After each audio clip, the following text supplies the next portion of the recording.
Suamiku selalu tegas melarangku masuk ke kamar belakang rumah. Namun, suara tangisan bayi yang lirih memanggil namaku dari sana memaksaku mendobrak pintu terkunci itu. Aku menjerit histeris, lututku lemas, karena melihat kenyataan mengerikan yang selama ini disembunyikan rapat oleh keluargaku. Sebelum cerita dimulai, tulis di kolom komentar dari daerah mana teman-teman menonton. Jangan lupa like dan subscribe agar channel ini semakin berkembang serta terus mempersembahkan kisah yang lebih menarik lagi. Suara pecahan kaca bergema memekakan telinga di ruang tengah yang luas ini. Aku menunduk, menatap nanar serpihan gelas kristal yang baru saja dibanting oleh ibu mertuaku ke lantai marmer. Teh hangat yang tadinya berada di dalam gelas itu kini menggenang, menodai karpet Persia mahal yang kubeli dari hasil tabunganku sendiri bertahun-tahun yang lalu. Dadaku bergemuruh hebat, napasku memburu, namun aku hanya bisa menggigit bibir bawahku kuat-kuat untuk menahan air mata yang sudah menggenang di pelupuk mata. Perempuan tidak berguna, jerit ibu mertuaku dengan jari telunjuk yang gemetar menunjuk tepat ke depan wajahku. Urat-urat di lehernya menonjol, wajahnya memerah pada menahan amarah yang entah dari mana asalnya hari ini. Sudah untung anakku mau menikahimu. Sudah untung Faris sudi memungut perempuan penyakitan sepertimu untuk dijadikan istri. Tapi apa balasanmu? Kau hanya bisa diam, melamun, dan menghabiskan beras di rumah ini. Kau ini benar-benar parasit. Aku melirik ke arah suamiku, Faris, yang duduk santai di sofa kulit berwarna coklat gelap. Pria yang sudah kunikahi selama 4 tahun itu hanya diam.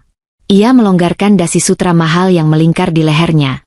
Dasi yang kubelikan bulan lalu sebagai hadiah ulang tahunnya, menggunakan kartu kredit pribadiku yang tak pernah ia ketahui nominalnya. Faris bahkan tidak menatapku. Ia sibuk menatap layar ponselnya, seolah-olah teriakan ibunya yang sedang merendahkan harga diri istrinya adalah alunan musik latar yang biasa saja. Tidak ada satupun kata pembelaan yang keluar dari mulut pria yang dulu berjanji di depan mendiang ayahku untuk selalu menjagaku. Ibu, tolong kecilkan suaramu. Tetangga bisa dengar, ucap Faris akhirnya, namun bukan untuk membelaku, melainkan murni karena ia takut reputasinya sebagai pria sukses dan terhormat di kompleks perumahan elit ini hancur. Biar saja semua orang dengar, sahut ibu mertuaku semakin beringas. Ia melangkah maju, nyaris menginjak pecahan beling di dekat kakiku. Biar semua orang tahu betapa malangnya nasib anakku memiliki istri mandul sepertimu. 4 tahun menikah. Perutmu itu tidak pernah membesar lagi setelah kejadian itu. Kau tidak bisa memberikan penerus untuk keluarga kami. Kalau kau memang tidak bisa memberikan anak, dan hanya terus-terusan menjadi benalu yang menumpang hidup pada kesuksesan anakku, lebih baik kau kemasi barang-barangmu dan pergi dari rumah ini sekarang juga. Ultimatum itu meluncur begitu saja dari mulutnya, tajam bagai sembilu yang menyayat tepat di ulu hati. Menumpang hidup? Benalu? Kata-kata itu berputar-putar di kepalaku, menciptakan ironi yang begitu menyakitkan hingga rasanya aku ingin tertawa terbahak-bahak dan menangis di saat yang bersamaan. Ibu mertuaku tidak tahu apa-apa. Faris tidak pernah memberitahunya kebenaran yang sesungguhnya. Mereka berdua berdiri di atas lantai marmer rumah ini dengan penuh kesombongan, tanpa menyadari bahwa sertifikat rumah mewah bertingkat 2 ini sepenuhnya atas namaku. Rumah ini adalah hadiah pernikahan dari mendiang ayahku. Segala perabotan mahal, lampu gantung kristal di atas kepala kami, hingga mobil sport keluaran terbaru yang terparkir di garasi dan selalu dibanggakan Faris kepada teman-temannya. Semuanya dibeli menggunakan uang warisanku. Bahkan, jabatan, direktur utama, yang selalu dibanggakan Faris dan dipamerkan oleh ibu mertuaku di setiap acara arisan keluarga, adalah posisi di perusahaan milik keluargaku. Perusahaan yang kudirikan bersama ayahku sejak aku masih kuliah. Aku memilih mundur dari kursi pimpinan dan memberikan posisi itu kepada Faris karena aku sangat mencintainya. Aku ingin menjaga egonya sebagai laki-laki, sebagai kepala keluarga, agar ia tidak merasa rendah diri beristrikan perempuan yang lebih sukses darinya.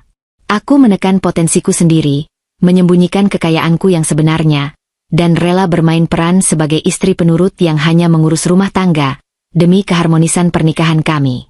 Namun, inikah balasan yang kudapatkan? Hinaan, cacian, dan kini, pengusiran dari rumahku sendiri? Aku mengepalkan kedua tanganku di sisi tubuh. Kesabaranku sudah berada di ujung tanduk. Aku membuka mulutku, bersiap untuk menghancurkan semua kebohongan ini. Aku bersiap untuk berteriak bahwa mereka berdualah parasit yang sebenarnya. Aku siap mengusir mereka detik ini juga. Namun, sebelum satu kata pun keluar dari bibirku yang bergetar, sebuah suara samar menghentikan detak jantungku selama sekian detik. Suara itu sangat lirih, nyaris tenggelam oleh deru napas penuh amarah dari ibu mertuaku. Tapi telingaku menangkapnya dengan sangat jelas. Itu adalah suara tangisan. Tangisan seorang anak kecil. Dan suara itu berasal dari arah lorong belakang rumah, tepatnya dari arah paviliun belakang yang selalu digembok rapat oleh Faris. Ibu, ibu. Tangisan itu memanggil. Suaranya serak, seolah anak itu sudah menangis sejak berjam-jam yang lalu. Aku membeku. Darahku seakan berhenti mengalir. Selama ini, Faris selalu melarang keras siapapun, terutama aku, untuk mendekati lorong belakang itu. Ia mengganti kunci pintunya dan memasang gembok besar.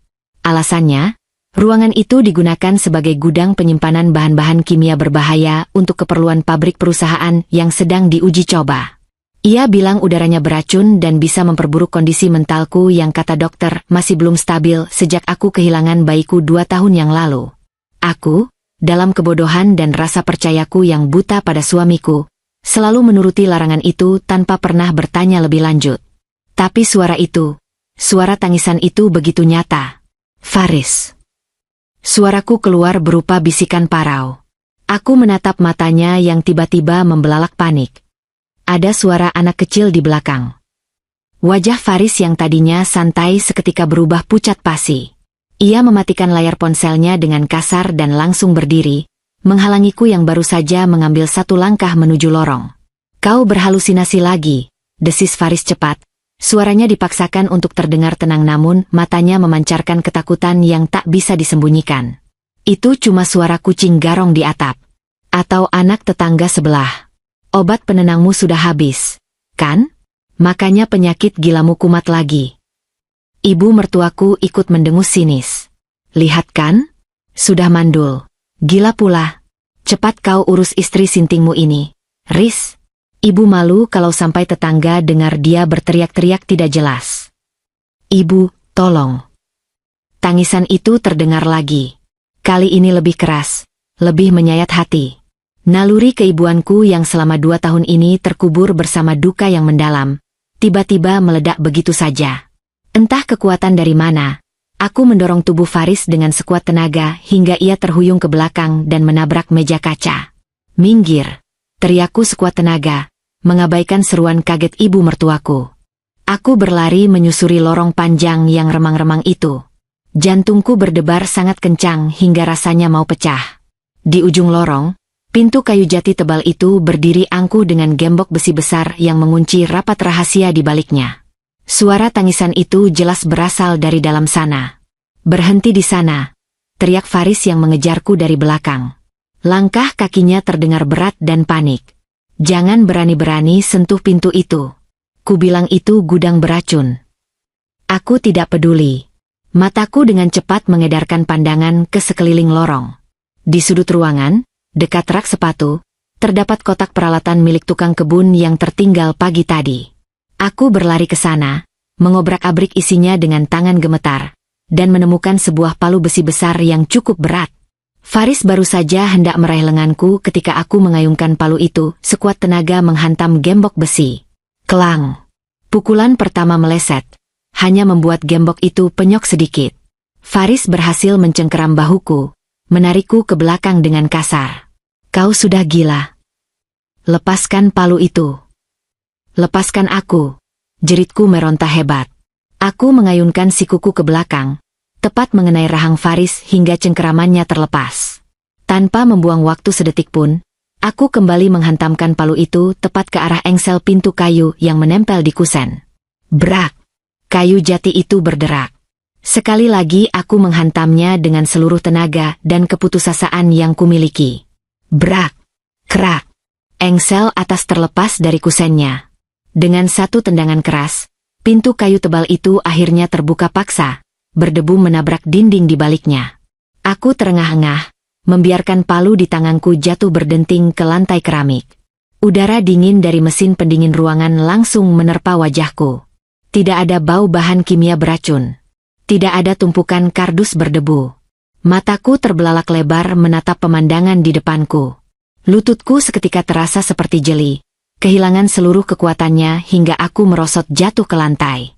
Mulutku terbuka, namun tidak ada suara yang keluar selain jeritan tertahan yang menyumbat tenggorokan. Ruangan yang selama ini diklaim sebagai gudang itu telah disulap menjadi sebuah kamar bayi yang sangat mewah. Dindingnya dihiasi wallpaper motif awan, lantai ditutupi karpet busa yang empuk, dan terdapat banyak sekali mainan mahal berserakan. Namun, bukan kemewahan itu yang membuat kewarasanku seakan terenggut paksa. Di tengah ruangan, di atas ranjang berukuran besar, duduk seorang wanita dengan pakaian tidur sutra tipis. Ia adalah Fiona, sepupu jauh Faris yang selama ini dikabarkan bekerja di luar kota dan sesekali datang meminjam uang. Tapi yang membuat duniaku benar-benar runtuh, hancur berkeping-keping tanpa sisa, adalah anak kecil yang sedang didekap erat oleh Fiona. Seorang balita laki-laki berusia sekitar 2 tahun. Anak itu berhenti menangis saat melihat pintu didobrak. Ia menatapku dengan sepasang mata bulat yang jernih. Mata itu, bentuk hidung itu, lekuk bibir itu, wajah balita itu adalah fotokopi sempurna dari wajah mendiang ayahku. Garis keturunan keluargaku tercetak sangat jelas di wajah malaikat kecil itu. Ibu. Guman balita itu lirih sambil mengulurkan tangan kecilnya ke arahku. Seakan ikatan darah di antara kami berbicara lebih keras dari kebohongan apapun. Aku menjerit histeris. Jeritan panjang yang melengking, merobek kesunyian rumah itu, menyuarakan rasa sakit, pengkhianatan, dan kebenaran mengerikan yang akhirnya terbongkar di depan mataku. Pandanganku mengabur oleh air mata yang tumpah menderas tanpa bisa kukendalikan. Dadaku sesak, seolah ada bongkahan batu raksasa yang menimpa paru-paruku. Aku masih duduk bersimpuh di lantai lorong, tepat di depan pintu yang baru saja kuhancurkan. Mataku tak bisa lepas dari sosok balita laki-laki yang kini disembunyikan Fiona di balik punggungnya. Anak itu tampak ketakutan melihatku yang menjerit histeris. Namun ada kerinduan yang tak terucap dari tatapan polosnya saat ia terus mencoba mengintip ke arahku. Faris berdiri kaku di ambang pintu, napasnya memburu, wajahnya pias tak berdarah. Ia menatap Fiona, lalu menatapku secara bergantian dengan kepanikan luar biasa. Ibu mertuaku yang menyusul dari ruang tengah tiba-tiba terdiam mematung di belakang Faris. Mulutnya setengah terbuka melihat pemandangan di dalam gudang beracun tersebut. Otakku bekerja dengan kecepatan kilat, menyatukan kepingan-kepingan memori masa lalu yang selama ini terserak dan tertutup oleh kabut kesedihan. Kejadian 2 tahun lalu kembali berputar di kepalaku dengan sangat jelas, seolah baru terjadi kemarin sore. Rentetan kebohongan yang dirancang dengan sangat rapi dan kejam kini terbuka lebar, menguliti kebodohanku sendiri. 2 tahun yang lalu, aku berada di puncak kebahagiaan. Aku sedang mengandung anak pertamaku, buah cinta yang sangat kunantikan. Hari itu, hujan turun sangat deras. Perutku yang sudah membesar tiba-tiba merasakan kontraksi yang luar biasa hebat, jauh sebelum tanggal perkiraan lahir. Aku dilarikan ke rumah sakit elit di pusat kota, tempat di mana aku selalu melakukan pemeriksaan rutin. Aku ingat rasa sakit yang merobek-robek tubuhku di ruang bersalin. Aku ingat lampu operasi yang menyilaukan mata dan suara mesin monitor jantung yang berbunyi teratur. Hal terakhir yang kuingat sebelum kesadaranku benar-benar hilang adalah suara tangisan bayi yang melengking kuat, tangisan pertamanya di dunia ini. Setelah itu, semuanya gelap gulita. Ketika aku akhirnya membuka mata, aku berada di ruangan serba putih yang dingin dengan selang infus menancap di punggung tanganku. Bau antiseptik yang menyengat langsung menusuk hidungku. Aku mencoba bergerak, namun seluruh tubuhku terasa kaku dan mati rasa. Di samping ranjangku, Faris duduk dengan wajah sembab. Mata laki-laki itu merah, dan ia menggenggam tanganku erat-erat. Saat melihatku membuka mata, ia langsung meneteskan air mata. Air mata buaya yang selama 2 tahun ini kupercayai sebagai bentuk duka terdalam seorang ayah. Sayang, kau sudah sadar, bisik Faris saat itu, mencium punggung tanganku berkali-kali. Alhamdulillah, kau berhasil melewati masa kritismu. Kau koma selama 3 hari. Pertanyaan pertamaku saat itu tentu saja hanya satu. Bayi kita, anak kita di mana, Mas? Tanyaku dengan suara parau dan lemah, mengedarkan pandangan mencari box bayi di ruangan itu. Faris terdiam cukup lama. Ia menundukkan kepalanya, bahunya berguncang hebat, seolah ia sedang menahan isak tangis yang begitu menyakitkan.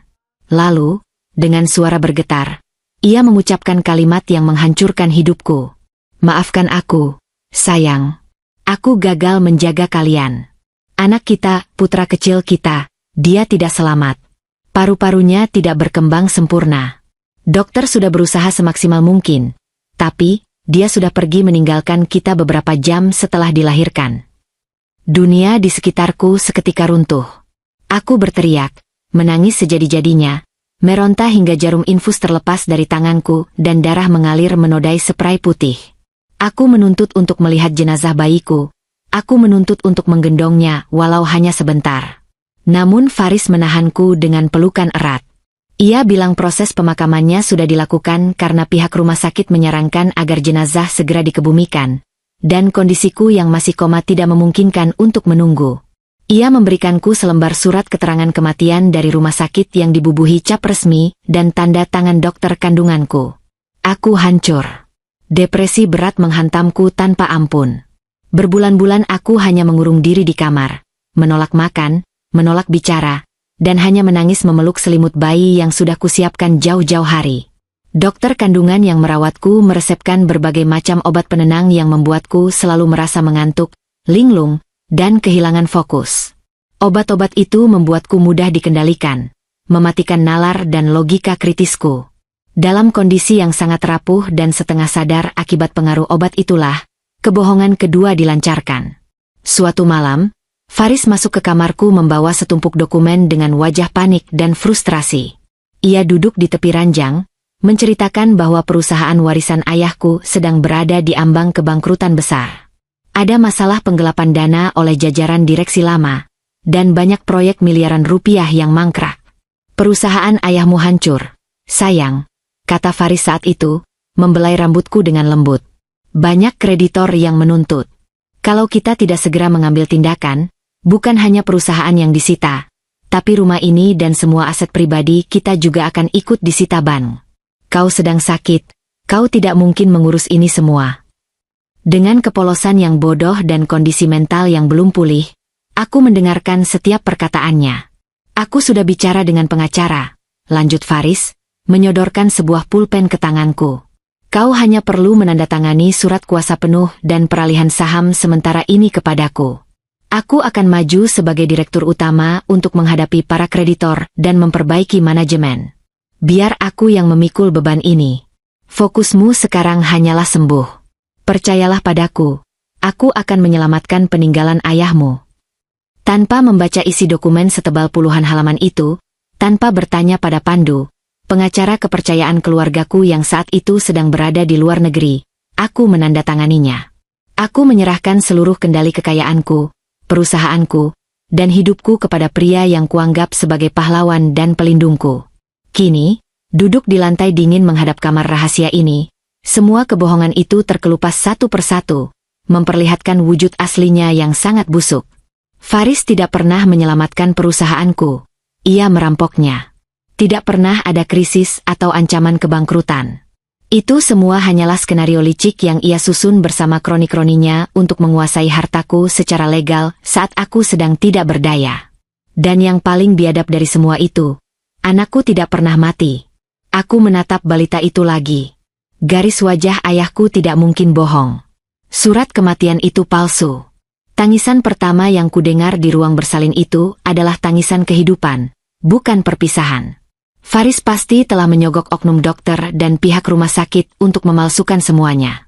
Ia mengambil darah dagingku sendiri, memisahkan bayi yang baru lahir dari ibu kandungnya yang sedang koma, dan membawanya kemari. Lalu Fiona, perempuan ular yang selalu tersenyum manis setiap kali berkunjung dan memanggilku, Mbak Karissa. Pantas saja ia tiba-tiba pindah kerja ke luar kota, tepat beberapa bulan sebelum aku melahirkan. Ternyata ia disembunyikan di sini. Di belakang rumahku sendiri. Dibiarkan hidup mewah, menikmati uangku, dan membesarkan anak kandungku sambil mengurungku di bagian depan rumah dengan dalih kesehatan mental. Pantas saja Faris selalu memastikan aku meminum obat penenangku tepat waktu. Ia tidak sedang mengobatiku.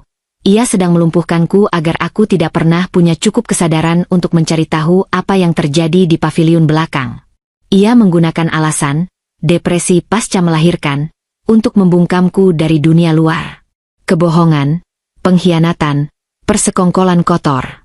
Mereka semua berkomplot menghancurkanku. Faris, suamiku sendiri. Fiona, selingkuhannya yang tak tahu malu. Mungkin juga dokter itu, dan entah siapa lagi. Aku perlahan bangkit dari lantai. Air mataku berhenti mengalir. Kesedihan dan kehancuran yang tadinya menguasai hatiku kini menguap, digantikan oleh sesuatu yang jauh lebih gelap dan berbahaya.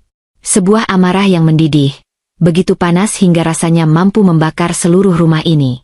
Aku menatap lurus ke mata Faris yang masih mematung ketakutan. Tatapanku bukan lagi tatapan istri yang rapuh dan depresi. Ini adalah tatapan seorang ibu yang anaknya dirampas, dan seorang pemilik sah yang hartanya dicuri. Mereka pikir aku lemah. Mereka pikir aku gila. Mereka telah salah memilih lawan. Aku akan memastikan, mulai detik ini, hidup mereka akan berubah menjadi neraka yang paling mengerikan. Aku akan merebut kembali anakku, hartaku, dan menghancurkan mereka semua sampai tidak ada yang tersisa. Seminggu sebelum hari di mana aku menghancurkan pintu kayu itu dan menemukan rahasia paling mengerikan dalam hidupku, benih-benih kecurigaan sebenarnya sudah mulai tumbuh dan mengakar di dalam dadaku. Semua kebohongan yang dirancang dengan begitu rapi oleh suamiku, mulai menunjukkan celah-celah kecil yang berakibat fatal. Celah itu bermula dari sebuah benda sepele yang tak sengaja kutemukan di pagi yang mendung. Hari itu, asisten rumah tangga kami sedang izin pulang kampung karena sakit, sehingga aku memutuskan untuk merapikan pakaian kotor suamiku sendiri.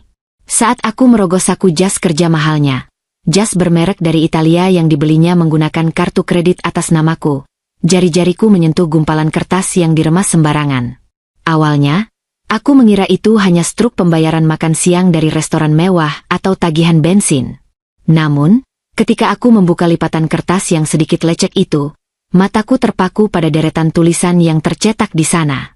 Itu adalah struk belanja dari sebuah supermarket elit.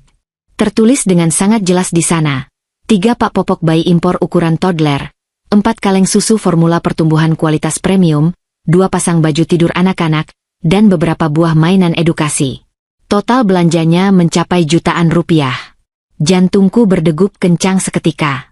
Tanganku gemetar memegang selembar kertas tipis itu. Mengapa suamiku membeli perlengkapan bayi sebanyak ini? Untuk siapa? Pikiranku langsung melayang pada panti asuhan yang sering kami beri donasi. Namun biasanya pihak asisten pribadinya yang mengurus semua pembelian amal tersebut, bukan suamiku sendiri. Terlebih lagi, barang-barang ini dibeli pada pukul 10 malam, jam di mana ia beralasan sedang rapat darurat dengan dewan direksi. Malam itu juga, kecurigaanku berubah menjadi dorongan nekat yang tak bisa lagi kubendung. Suamiku pulang larut malam, tampak sangat kelelahan, dan langsung tertidur pulas setelah mandi. Dengkurannya terdengar halus namun teratur, menandakan ia sudah terlelap di alam mimpi. Aku tahu, ia pasti merasa sangat aman karena menyangka aku sudah meminum obat penenang dosis tinggi seperti yang selalu dipaksakannya setiap malam. Ia tidak tahu bahwa selama beberapa hari terakhir, aku mulai membuang pil-pil sialan itu ke dalam kloset dan menyiramnya agar pikiranku bisa kembali jernih.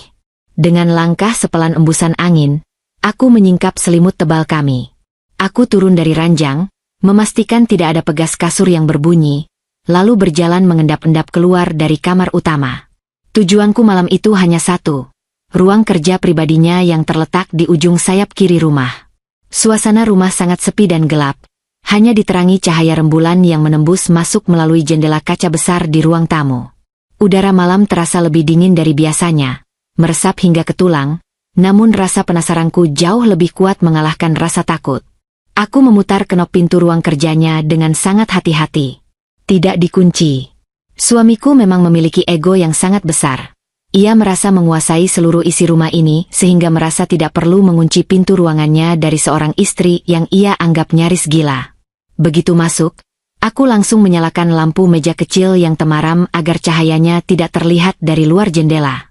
Ruangan itu dipenuhi aroma parfum maskulin khas suamiku bercampur dengan wangi kertas dan kulit dari kursi kebesarannya. Mataku langsung tertuju pada laci meja kerja berbahan kayu mahoni yang kokoh itu.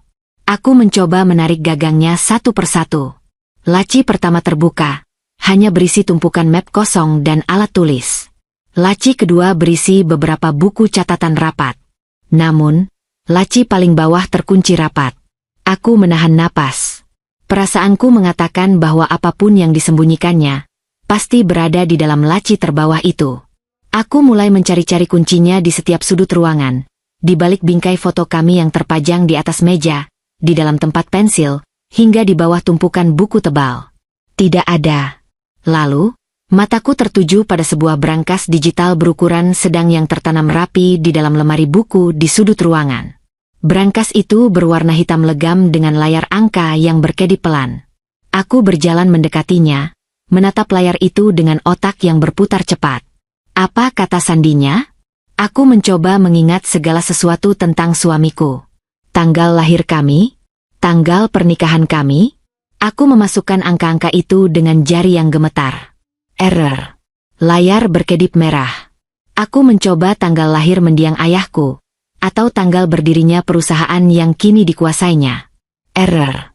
Bunyi bip pelan terdengar, memperingatkanku bahwa aku hanya punya satu kesempatan lagi sebelum alarm keamanan berbunyi dan membangunkan seisi rumah.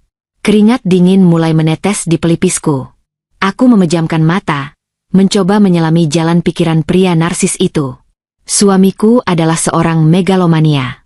Ia memuja dirinya sendiri lebih dari apapun di dunia ini. Ia menggilai kekuasaan, kekayaan, dan pujian. Baginya, angka yang paling penting bukanlah angka yang berkaitan denganku, melainkan dirinya sendiri. Tiba-tiba, sebuah ingatan melintas di kepalaku. Tanggal di mana ia pertama kali memenangkan tender besar dan masuk ke sampul majalah bisnis. Sebuah pencapaian yang terus-menerus ia banggakan kepada siapapun yang ia temui. Tanggal itu adalah puncak kejayaannya. Hari di mana egonya terpuaskan secara paripurna. Dengan tangan yang masih sedikit gemetar, aku menekan 6 digit angka tersebut di layar brankas. Terdengar bunyi klik yang halus, disusul oleh lampu indikator yang berubah menjadi hijau. Pintu brankas baja itu perlahan terbuka keluar. Aku menghela napas lega yang panjang, lalu segera berlutut dan menarik isi di dalamnya. Ada beberapa tumpuk dokumen di sana. Aku mengambil tumpukan pertama. Mataku langsung terbelalak membaca kop suratnya. Itu adalah dokumen perjanjian utang piutang dengan stempel merah menyala dari sebuah lembaga pinjaman tidak resmi, atau lebih tepatnya, rentenir gelap kelas kakap yang terkenal kejam di kota ini. Aku membaca deretan angka yang tertera di sana. 1 miliar, 2 miliar, 3 miliar. Total utang suamiku mencapai angka belasan miliar rupiah. Aku nyaris menjerit tertahan. Untuk apa uang sebanyak itu? Aku membuka halaman berikutnya dan menemukan rincian aliran dana. Mataku menangkap sebuah nama yang sangat kukenal sebagai penerima transfer rutin bernominal fantastis, Fiona. Sepupu jauhnya itu. Uang itu mengalir ke rekening Fiona, dan dari laporan mutasi yang dilampirkan, terlihat jelas bahwa uang itu digunakan untuk transaksi di berbagai situs judi kasino daring internasional, pembelian barang-barang mewah bermerek, dan liburan ke luar negeri tanpa sepengetahuanku.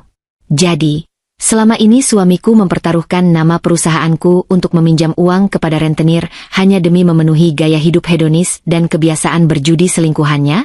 Tanganku meraih map kedua yang berada di dasar brankas. Saat membukanya, duniaku terasa berhenti berputar. Itu adalah akta perusahaan keluargaku, dokumen yang sama yang disodorkan suamiku saat aku setengah sadar di ranjang rumah sakit 2 tahun lalu. Namun, kali ini aku bisa membacanya dengan pikiran jernih. Tidak ada kata, sementara, di sana. Dokumen itu adalah surat pelepasan hak milik sepenuhnya, hibah mutlak seluruh saham mayoritas perusahaanku atas nama suamiku, tanpa kompensasi sepeser pun untukku.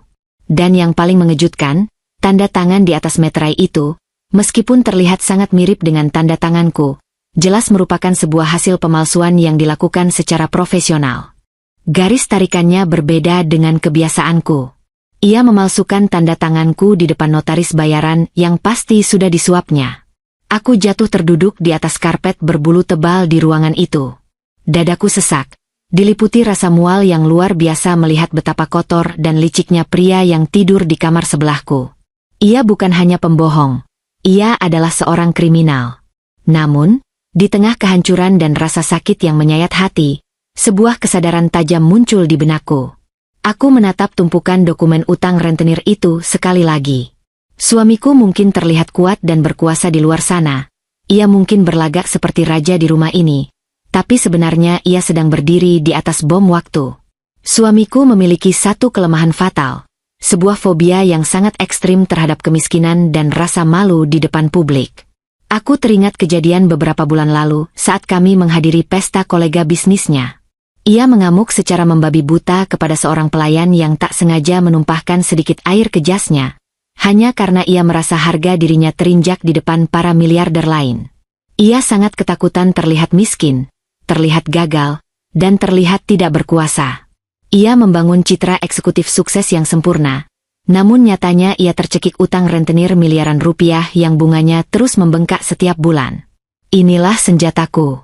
Dokumen-dokumen ini, rahasia utangnya yang kotor, dan ancaman dari para rentenir kejam itu adalah pisau paling tajam yang akan kugunakan untuk merobek topeng kesombongannya. Ia telah merampas segalanya dariku, dan aku akan memastikan ia merasakan ketakutan yang jauh lebih besar dari sekadar rasa sakit. Aku merapikan kembali dokumen-dokumen itu, mengambil foto setiap halamannya dengan teliti menggunakan ponsel lamaku yang diam-diam kusimpan, lalu mengembalikan semuanya ke dalam berangkas dengan posisi persis seperti semula. Malam itu, saat aku kembali berbaring di sampingnya di atas ranjang utama, aku tidak lagi merasa seperti seorang istri yang dikhianati. Aku adalah hakim dan algojo yang sedang menyusun tanggal hukuman matinya. Senjata itu sudah berada di genggamanku, tinggal menunggu waktu yang tepat untuk ditarik pelatuknya. Kembali ke masa kini. Di lorong belakang rumah, tepat di depan pintu kamar yang baru saja kuhancurkan, waktu seakan berhenti. Tatapanku terkunci pada balita laki-laki di pelukan Fiona, anak kandungku, darah dagingku yang selama 2 tahun ini dianggap telah mati. Faris, suamiku, menatapku dengan raut wajah yang mencampurkan kepanikan luar biasa dan kemarahan. Ibu mertuaku mematung di belakangnya. Wajahnya yang tadi penuh kesombongan kini berubah pias karena syok melihat apa yang disembunyikan anak kesayangannya. Dalam hitungan sepersekian detik, naluri bertahanku mengambil alih. Aku tahu, jika aku melawan mereka secara fisik detik ini juga, aku akan kalah. Faris secara fisik lebih kuat dariku, dan aku berada di wilayah mereka, dikelilingi oleh narasi palsu bahwa aku adalah perempuan dengan gangguan jiwa yang berbahaya. Jika aku merebut anakku sekarang, ia bisa dengan mudah menelpon dokter jiwa bayarannya dan memaksaku masuk ke rumah sakit jiwa dengan alasan aku berhalusinasi dan bertindak agresif. Aku tidak boleh gegabah. Kemenangan sejati membutuhkan perhitungan yang sangat dingin. Maka, aku memainkan peran terbaikku. Aku membiarkan mataku mendelik lebar. Napasku tersengal-sengal seolah-olah pasokan oksigen di ruangan itu tersedot habis. Aku menunjuk ke arah balita itu dengan jari yang bergetar hebat, lalu menatap suamiku dengan sorot mata kosong. Bayi itu. Gumamku terbata-bata, meremas rambutku sendiri dengan kedua tangan. Aku membiarkan tubuhku kejang sesaat sebelum akhirnya berteriak histeris, seakan-akan kewarasanku benar-benar putus. Bayiku mati. Bayiku mati di rumah sakit. Itu bukan bayiku. Hantu. Kalian memelihara hantu. Aku menjatuhkan diriku ke lantai marmer yang dingin, berguling sambil menutup telingaku rapat-rapat, dan meracau tak karuan. Aku menangis melolong-lolong, menampilkan citra sempurna seorang ibu depresi yang kewarasannya hancur karena halusinasi visual yang parah. Cepat bawa dia ke kamar, teriak suamiku. Suaranya dipenuhi kelegaan yang sakit melihatku kehilangan akal. Ia tampaknya langsung menyimpulkan bahwa efek obat penenang yang kutelan selama ini telah merusak ingatanku secara permanen. Ibu, tolong pegang kakinya. Fiona, tutup pintunya. Jangan sampai anak itu melihat kemari. Dengan kasar, suamiku dan ibu mertuaku menyeret tubuhku yang sengaja kulemaskan menjauhi paviliun belakang. Mereka membawaku melewati ruang tengah, menaiki tangga dengan susah payah, dan melempar tubuhku ke atas kasur di kamar utama kami.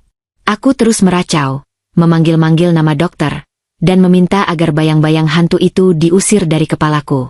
Suamiku mengusap keringat di dahinya, lalu berjalan mendekatiku. Ia memegang pundakku dengan cengkeraman yang sangat kuat hingga rasanya tulangku kremuk. "Tenanglah. Kau hanya berhalusinasi karena lupa meminum obatmu," bisik suamiku dengan nada suara yang dibuat selembut mungkin, meskipun matanya memancarkan kepanikan dan rasa muak yang nyata. "Tidak ada anak kecil di belakang sana. Itu hanya gudang kosong. Mengerti? Sekarang kau tidur di sini. Jangan keluar sebelum aku yang membukakan pintu. Ini semua demi kebaikanmu sendiri."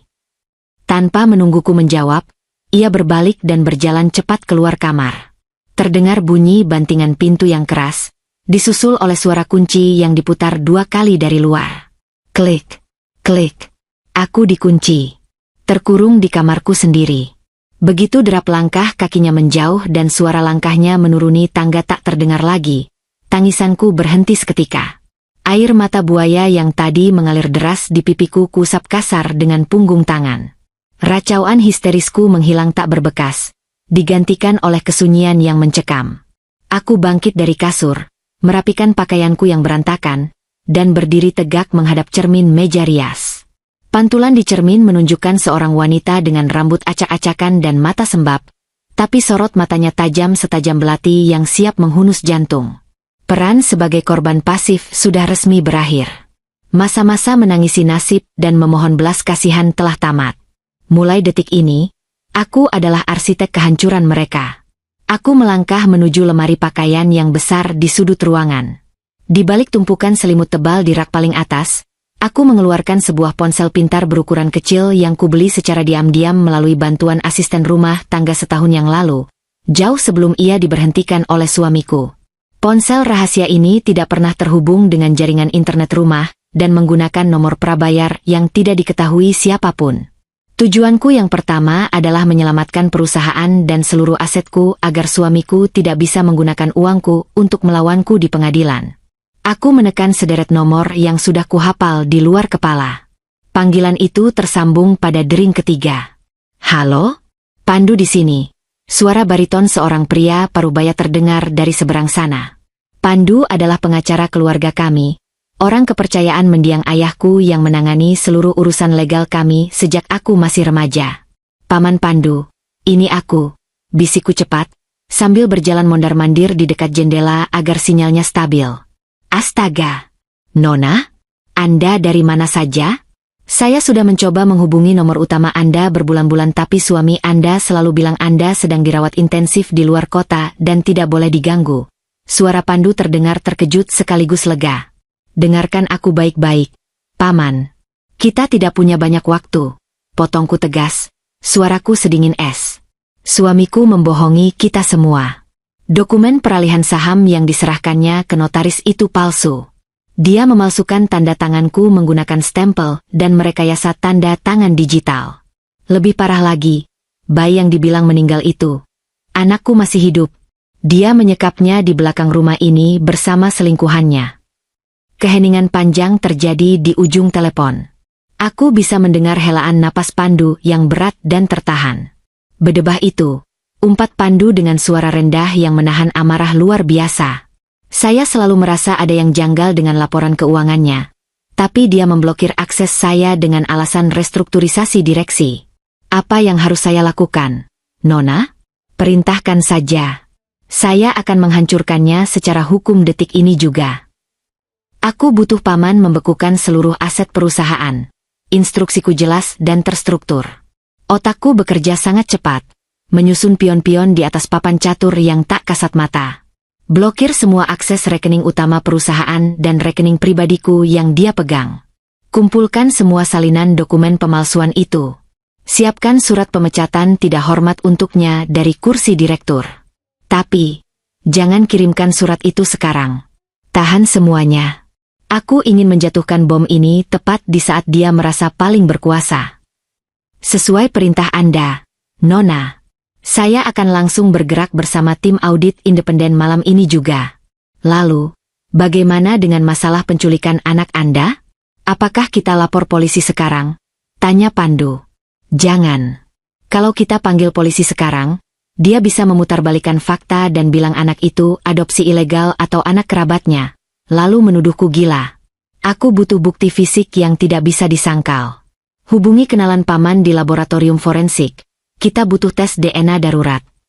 Setelah menutup telepon dengan Pandu, aku langsung memutar nomor lain. Kali ini, panggilan tertuju pada Nisa, sahabat baikku sejak masa kuliah yang berprofesi sebagai jurnalis investigasi. Nisa adalah satu-satunya orang di luar sana yang tahu betapa gilanya suamiku akan citra publiknya. Halo? Suara Nisa terdengar mengantuk. Nisa, ini aku. Tolong jangan banyak tanya. Dengarkan saja. Ujarku cepat. Ya Tuhan. Kau kemana saja? Bodoh. Aku nyaris melapor ke polisi karena suamimu bilang kau dipindahkan ke sanatorium. Jerit Nisa dari seberang sana. Nanti ku jelaskan semuanya. Sekarang, aku butuh bantuanmu. Ucapku, nada suaraku membuat Nisa langsung terdiam dan menyadari keseriusan situasiku. Kau punya koneksi dengan agensi detektif swasta atau tim forensik yang bisa disewa diam-diam, kan? Aku butuh mereka masuk ke rumahku besok siang saat suamiku pergi bekerja. Mereka harus mengambil sampel rambut bayi di paviliun belakang dan rambut suamiku di kamar mandi untuk tes DNA rahasia. Tes DNA? Tunggu, jangan bilang bayi yang mati itu.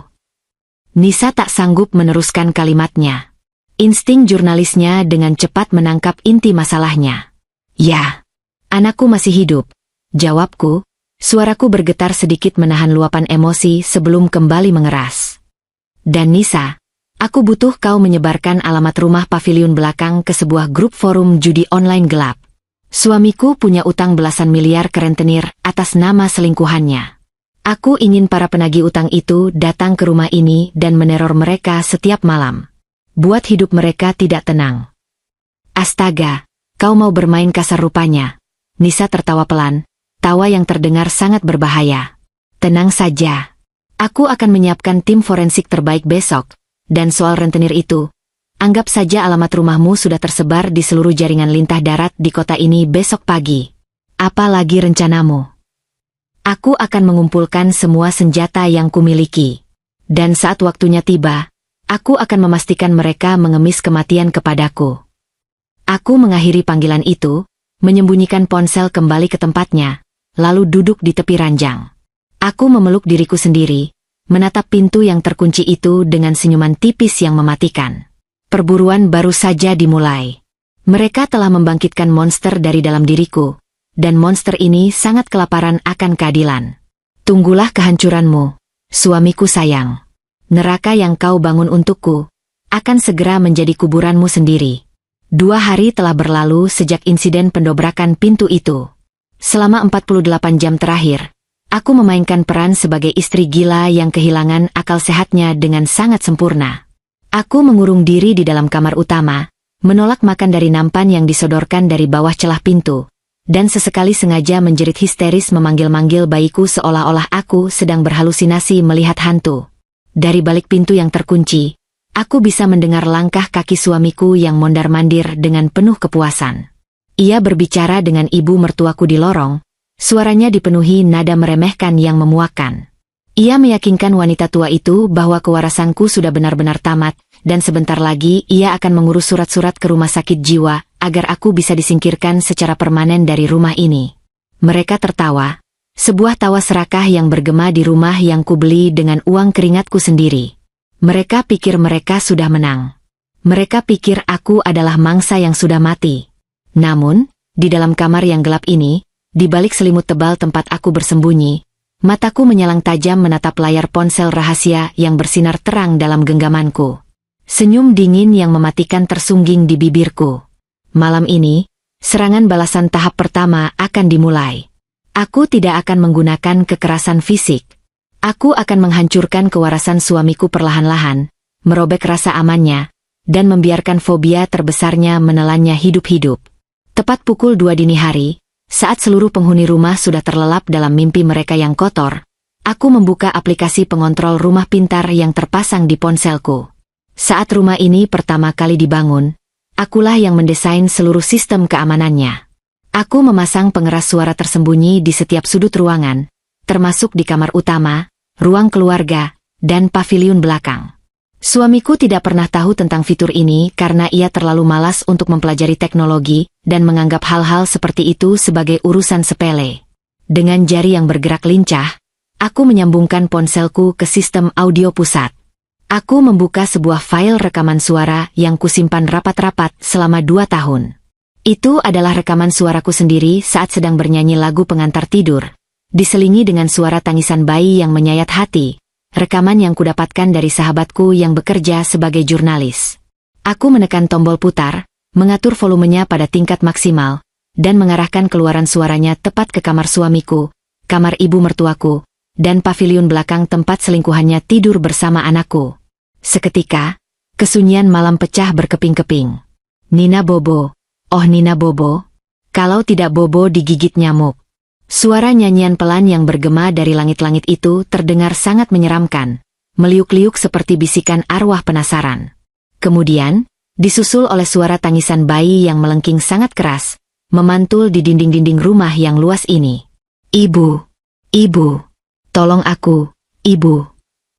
Hanya butuh waktu 5 detik sebelum aku mendengar suara teriakan panik dari kamar di seberang lorong.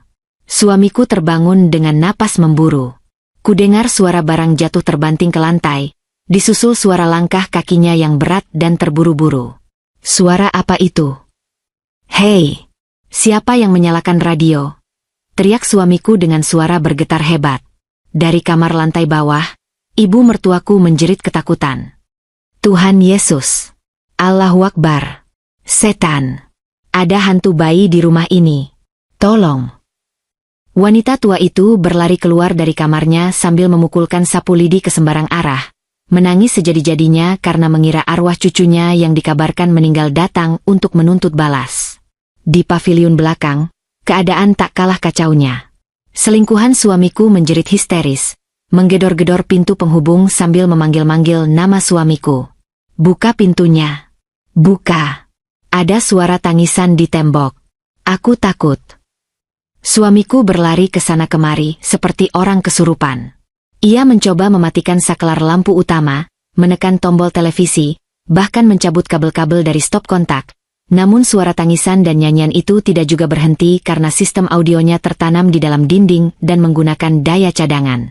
Aku duduk di atas ranjangku, bersedekap dalam kegelapan, dan tertawa tanpa suara. Rasa puas yang mengalir di nadiku terasa sangat memabukkan. Aku membiarkan mereka tersiksa selama 15 menit penuh sebelum akhirnya mematikan audio tersebut dengan satu sentuhan jari. Sisanya, malam itu diisi oleh pertengkaran hebat antara suamiku, ibu mertuaku, dan selingkuhannya yang saling menyalahkan atas teror gaib tersebut. Keesokan siangnya, serangan kedua kulancarkan. Malam sebelumnya adalah serangan untuk mentalnya, hari ini adalah serangan untuk kesombongannya. Pengacaraku telah bergerak cepat membekukan seluruh aset dan kartu kredit yang menggunakan namaku, atau yang tertaut dengan rekening utama perusahaanku. Aku tahu persis jadwal harian selingkuhan suamiku. Setiap hari Rabu siang, perempuan parasit itu selalu pergi ke pusat perbelanjaan mewah untuk menghambur-hamburkan uang suamiku, bergaul dengan kelompok sosialita palsunya, dan memamerkan barang-barang bermerek. Tepat pukul 2 siang, keributan besar meledak di lantai bawah. Aku menempelkan telingaku di daun pintu yang terkunci. Terdengar suara pintu depan dibanting dengan sangat kasar, disusul oleh suara langkah sepatu hak tinggi yang mengentak-entak lantai marmer penuh amarah. Keluar kau! Keluar sekarang juga! Teriak selingkuhan suamiku melengking memanggil suamiku. Suamiku yang sedang minum kopi di ruang tengah terdengar kebingungan. Ada apa denganmu? Kenapa berteriak-teriak seperti orang gila? Pulang-pulang tidak membawa belanjaan. Malah marah-marah. Kau yang gila. Kau sengaja ingin mempermalukanku di depan semua temanku, kan? Jerit perempuan itu sambil menangis sesenggukan karena emosi yang meluap-luap. Aku sedang berada di butik desainer. Aku sudah memilih 2 tas kulit buaya edisi terbatas di depan semua teman arisanku. Tapi saat aku memberikan kartu hitam milikmu, kasirnya menolak. Kartu itu ditolak, diblokir. Kasir sialan itu menatapku dengan tatapan meremehkan dan bilang saldonya dibekukan. Teman-temanku menertawakanku. Harga diriku hancur berkeping-keping. Kau bilang kau direktur kaya raya, tapi bayar tas saja kartumu mati. Apa maksudmu diblokir? Suara suamiku berubah meninggi. Panik. Fobianya terhadap kemiskinan dan rasa malu tersentil dengan keras. Itu tidak mungkin. Saldo di kartu itu limitnya tanpa batas. Berikan padaku, biar ku telepon pihak bank sekarang juga. Aku mendengarkan percakapan telepon suamiku dengan pihak bank dari balik pintu. Nada suaranya yang awalnya angkuh dan memerintah, perlahan-lahan berubah menjadi gemetar dan penuh ketakutan. Apa maksud Anda rekening saya dibekukan atas perintah pemilik sah? Saya ini suaminya. Saya direktur utamanya. Halo? Halo? Sialan. Suamiku membanting ponselnya ke lantai hingga layarnya retak. Ada apa sebenarnya? Tuntut selingkuhannya. Suaranya dipenuhi kecurigaan. Aku tidak tahu. Ban bilang semua akses keamanannya diubah dari pusat. Suamiku terdengar sangat frustrasi. Napasnya berat. Tidak ada satupun kartu yang bisa dipakai. Uang tunai di brankasku juga sudah kupakai untuk membayar bunga pinjaman bulan lalu. Mendengar kata pinjaman, serangan ketigaku untuk hari itu datang tepat pada waktunya. Sahabatku telah melakukan tugasnya dengan sangat brilian. Tepat ketika matahari terbenam dan langit berubah gelap, sebuah mobil van hitam pekat dan belasan sepeda motor bersuara bising berhenti tepat di depan gerbang utama rumah mewah kami. Dari jendela kamarku di lantai 2, aku menyibakkan sedikit tirai dan melihat ke bawah. Sekitar 20 orang pria berbadan besar, bertato, dan membawa tongkat besi turun dari kendaraan mereka. Mereka adalah para penagih utang dari sindikat rentenir gelap yang selama ini meminjami suamiku uang belasan miliar rupiah demi membiayai gaya hidup selingkuhannya. Alamat rumah ini, yang selama ini disembunyikan rapat-rapat oleh suamiku, akhirnya terbongkar luas. Brak, brak, brak. Suara hantaman tongkat besi yang dipukulkan ke pagar besi rumah menggema hingga ke ujung jalan perumahan. Tetangga-tetangga yang penasaran mulai keluar dari rumah mereka, berdiri di pekarangan, dan menonton pertunjukan memalukan ini dengan tatapan menghakimi. "Weh, direktur gadungan, keluar kau!" teriak salah satu pria berbadan paling besar dengan suara serak yang menggelegar. "Mana uang bos kami? Bayar utangmu, bajingan. Belasan miliar kau bawa kabur untuk main judi selingkuhanmu. Sekarang kau sembunyi di rumah mewah ini." Di lantai bawah, suasana berubah menjadi neraka jahanam. Suamiku berteriak panik menyuruh satpam rumah untuk mengunci gerbang ganda. Namun para preman itu terus menggedor dan melempari kaca jendela lantai 1 dengan batu. Prang! Suara kaca pecah disusul jeritan ketakutan ibu mertuaku terdengar sangat jelas. "Utang apa ini? Siapa orang-orang kasar di luar sana?" Ibu mertuaku menangis histeris, memegangi lengan suamiku. "Kau bilang kau sukses. Kau bilang kau kaya raya. Kenapa ada preman menagih utang ke rumah kita?" "Tutup mulutmu, Ibu. Jangan banyak tanya," bentak suamiku kasar. Rasa hormatnya pada ibunya menguap seketika digantikan oleh kepanikan yang luar biasa. Fobianya akan rasa malu meledak.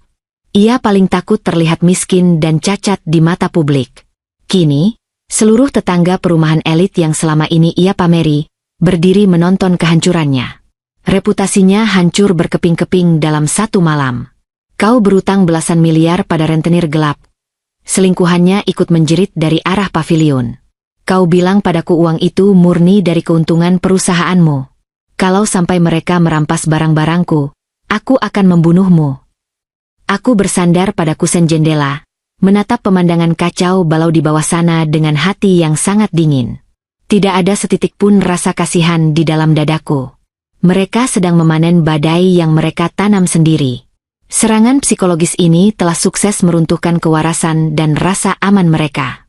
Suamiku kini terpojok seperti tikus tanah yang ketakutan.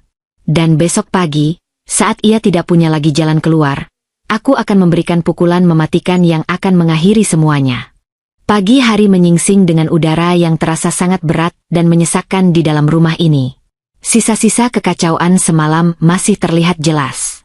Kaca jendela ruang tamu yang pecah belum dibersihkan, dan bau anyir ketakutan seolah menempel di setiap dinding. Para penagih utang itu baru pergi menjelang subuh setelah memberikan ancaman akan membakar pavilion belakang jika uang mereka tidak dibayar lunas dalam waktu 2 kali 24 jam. Aku masih duduk tenang di tepi ranjang, menyisir rambutku perlahan. Aku sudah mandi, memakai gaun rumah yang rapi, dan wajahku tidak lagi memancarkan keputusasaan. Mataku jernih dan tajam. Terdengar suara kunci diputar dari luar. Pintu kamarku berderit terbuka. Suamiku masuk dengan langkah gontai. Penampilannya sangat mengenaskan dan jauh dari kata elegan. Kantung matanya hitam legam, rambutnya yang biasanya tersisir rapi dengan pomade mahal kini acak-acakan, dan kemejanya kusut masai. Ia tampak seperti mayat hidup yang berjalan. Tangannya gemetar saat ia meletakkan sebuah nampan berisi sarapan dan secangkir teh, yang aku yakin sudah dicampur dengan obat penenang dosis tinggi, di atas nakas. Di tangannya yang lain, ia memegang sebuah map kulit berwarna coklat. "Selamat pagi, sayang," sapa suamiku. Suaranya dipaksakan untuk terdengar lembut dan penuh kasih sayang. Namun senyumnya kaku dan matanya tidak bisa menyembunyikan rasa putus asa yang mendalam. Ia sedang terdesak, butuh uang tunai segera, dan aku adalah satu-satunya jalan keluarnya. Aku tidak menjawab. Aku hanya menatapnya lurus-lurus, membiarkan keheningan mengintimidasi dirinya. Ia berdeham, mencoba menguasai keadaan. Ia menarik kursi dan duduk di hadapanku. "Kau terlihat lebih baik hari ini. Kurasa halusinasi dan serangan panikmu sudah mereda. Sayang, aku sudah berpikir panjang semalaman. Kondisimu di rumah ini tidak akan membaik. Udara di sini tidak bagus untukmu. Aku sudah menemukan sebuah fasilitas perawatan mental premium di luar negeri. Di sana kau bisa tenang, jauh dari gangguan, dan dirawat oleh dokter terbaik." Ia menggeser map coklat itu ke arahku, lalu mengeluarkan sebatang pulpen emas dari saku kemejanya. "Kau hanya perlu menandatangani dokumen ini. Ini adalah surat persetujuan wali agar aku bisa mengurus semua administrasimu di sana. Dan, karena biayanya sangat mahal, aku juga memasukkan klausul penjualan rumah ini dan pencairan dana darurat dari rekeningmu untuk menutupi biaya pengobatanmu. Ini semua demi kebaikanmu. Kau percaya padaku, kan?" Aku menunduk menatap deretan kertas yang disodorkannya. Itu bukan surat persetujuan wali. Itu adalah akta jual beli rumah yang sudah dipalsukan dan surat kuasa pencairan seluruh sisa deposito di bank. Ia berniat menjual rumah peninggalan ayahku ini untuk melunasi utang judinya kepada rentenir, dan membuangku ke rumah sakit jiwa antah berantah agar rahasianya aman selamanya. Licik. Benar-benar iblis berwujud manusia. Perlahan, aku mengangkat wajahku.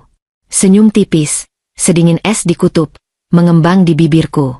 "Kau benar-benar tidak tahu kapan harus berhenti, ya?" Suaraku keluar dengan nada yang sangat jernih, tenang, dan tajam. Tidak ada lagi getaran tangis. Tidak ada lagi racauan orang gila. Suamiku tertegun. Matanya mengerjap beberapa kali, terkejut mendengar perubahan drastis pada nada bicaraku. Apa maksudmu? Sayang, jangan mulai berhalusinasi lagi. Ayo tanda tangani ini." Alih-alih mengambil pulpennya, aku mengambil dokumen-dokumen palsu itu. Dengan gerakan lambat dan sengaja, aku merobek kertas-kertas tebal itu menjadi dua bagian, lalu merobeknya lagi dan lagi hingga menjadi serpihan kecil. Aku melemparkan potongan-potongan kertas itu tepat ke wajahnya. Serpihan itu berjatuhan seperti salju kotor di pangkuannya. "Kau pikir aku gila?" desisku, mencondongkan tubuhku ke arahnya. Tatapanku mengunci kedua bola matanya yang kini membelalak ngeri. "Kau pikir obat-obat penenang sialan yang kau campurkan ke dalam minumanku selama 2 tahun ini berhasil membunuh otakku? Kau salah besar. Kau sudah sadar? Tapi kemarin kau menjerit-jerit." "Tentu saja aku menjerit kemarin," potongku tajam. Aku berdiri dari ranjang, menjulang di hadapannya yang masih duduk membeku di kursi. "Aku harus berpura-pura kehilangan akal agar kau merasa aman meninggalkanku sendirian di kamar ini. Agar kau tidak curiga bahwa aku sedang menyusun tali gantungan untuk lehermu." Aku berjalan ke arah lemari pakaian, merogoh bagian bawah tumpukan baju lamaku, dan mengeluarkan sebuah amplop tebal berwarna putih yang dikirimkan oleh pengacaraku subuh tadi melalui jendela menggunakan tangga lipat. Aku berjalan kembali ke arah suamiku dan membanting amplop itu ke atas meja di hadapannya dengan suara keras yang membuatnya terlonjak. "Brak! Buka! Perintahku!" Suaraku menggema di kamar yang sunyi itu dengan otoritas yang tidak bisa dibantah. Suara seorang pemilik tunggal, bukan istri yang menumpang hidup. Tangan suamiku gemetar hebat saat ia membuka segel amplop tersebut. Ia mengeluarkan beberapa lembar kertas dari dalamnya. Itu adalah senjata pertamaku yang akan menghancurkanmu, ucapku dingin, menunjuk pada lembar pertama yang dipegangnya. Mata suamiku menyapu tulisan di kertas itu, dan wajahnya seketika berubah menjadi seputih kertas. Itu adalah hasil tes DNA dari laboratorium forensik swasta dengan stempel merah resmi. Kecocokan 99,99%. Kataku mengeja angka yang tertera di sana. Rambut bayimu yang kau sekap di paviliun belakang, dan sisa rambut dari sisirku. Itu anakku. Anak yang kau nyatakan mati, yang kau lengkapi dengan surat kematian palsu berstempel rumah sakit bayaranmu. Kau menculik darah dagingku sendiri, memisahkannya dari ibu kandungnya, dan memberikannya pada perempuan simpananmu yang gila judi itu. Ini tidak benar. Dari mana kau dapatkan ini? Ini palsu. Suamiku membuang kertas itu, napasnya memburu, dadanya naik turun dengan cepat. Ia mencoba menyangkal, tapi ketakutan di matanya menceritakan kebenaran yang mutlak. Aku tertawa sinis. Silakan sangkal di depan hakim. Sahabatku membawa tim forensik menyusup ke rumah ini kemarin siang saat kau sibuk mengemis pada pihak bank yang memblokir kartumu. Aku tidak memberinya kesempatan untuk bernapas. Aku menarik kertas kedua dari tumpukan itu dan menjejalkannya ke depan wajahnya. Ini senjata keduaku. Baca baik-baik. Itu adalah hasil audit independen keuangan perusahaanku, disandingkan dengan salinan dokumen utang piutang dengan rentenir yang kufoto dari dalam berangkasnya. Perusahaan tidak pernah bangkrut 2 tahun lalu. Kaulah yang membuatnya bangkrut sekarang. Desisku penuh amarah. Kau memalsukan tanda tanganku di akta hibah saham. Kau memanipulasi laporan keuangan. Dan kau menggunakan nama perusahaanku untuk meminjam uang belasan miliar kepada lintah darat demi membiayai gaya hidup selingkuhanmu. Uang yang seharusnya menjadi hak anakku, kau bakar di meja judi kasino. Aku bisa menjelaskannya. Suara suamiku mencicit. Kesombongan dan keangkuhan yang selama bertahun-tahun ia kenakan sebagai topeng kini hancur berkeping-keping. Pria narsis yang selalu memuja dirinya sendiri itu kini menyusut menjadi makhluk paling menyedihkan yang pernah kulihat. Ia jatuh berlutut di lantai marmer, mencoba meraih ujung gaunku, tapi aku melangkah mundur dengan jijik. Tidak ada yang perlu dijelaskan, potongku. Aku melemparkan kertas terakhir, kertas dengan kop surat resmi perusahaanku, tepat ke dadanya. Dan itu adalah hukuman pertamamu. Suamiku memungut kertas itu dengan tangan gemetar. Ia membaca isinya, dan seketika tangisnya pecah. Itu adalah surat keputusan rapat pemegang saham darurat yang dipimpin oleh pengacaraku. Pemecatan tidak dengan hormat, kataku puas, menikmati setiap detik kehancurannya. Mulai detik ini, kau bukan lagi direktur utama. Kau tidak punya jabatan, kau tidak punya perusahaan, kau tidak punya akses ke 1 sen pun uangku. Kartu kreditmu mati. Saldo bankmu beku. Dan orang-orang yang menggedor pagarmu semalam akan kembali malam ini untuk menagih belasan miliar yang tidak akan pernah bisa kau bayar seumur hidupmu. Tolong, kumohon, sayang. Suamiku menangis meraung-raung, merangkak memeluk kakiku. Maafkan aku. Aku khilaf. Aku dibutakan oleh harta. Jangan lakukan ini padaku. Rentenir itu akan membunuhku. Tolong bayar utangku. Kau sangat kaya. Kau bisa menyelamatkanku. Demi pernikahan kita. Pernikahan. Aku menendang tubuhnya hingga ia terguling ke belakang. Amarah yang selama ini kupendam meledak layaknya gunung berapi. Kau menukar pernikahan kita saat kau memalsukan kematian anakku. Kau mati bagiku sejak hari itu. Tiba-tiba, pintu kamar terbuka lebar. Ibu mertuaku masuk dengan wajah kebingungan, memegang keranjang belanjaan kecil. Faris, ada apa ini? Kenapa kau menangis di lantai? Seru wanita tua itu, berlari menghampiri anaknya. Ia menatapku dengan mata melotot. Dasar istri gila. Apa yang kau lakukan pada anakku yang sukses ini? Uang belanjaku kurang. Cepat suruh istrimu yang parasit ini mengambilkan uang. Tutup mulut tuamu itu. Bentakku, suaraku menggelegar menghentikan ocehannya. Aku menatap wanita tua yang selama bertahun-tahun menghinaku itu dengan sorot mata penuh kebencian. Anakmu yang sukses, ini hanyalah maling berdasi. Dia tidak punya apa-apa. Rumah ini milikku. Perusahaan itu milikku. Mobil yang kau pamerkan pada teman arisanmu itu kubeli dengan uangku.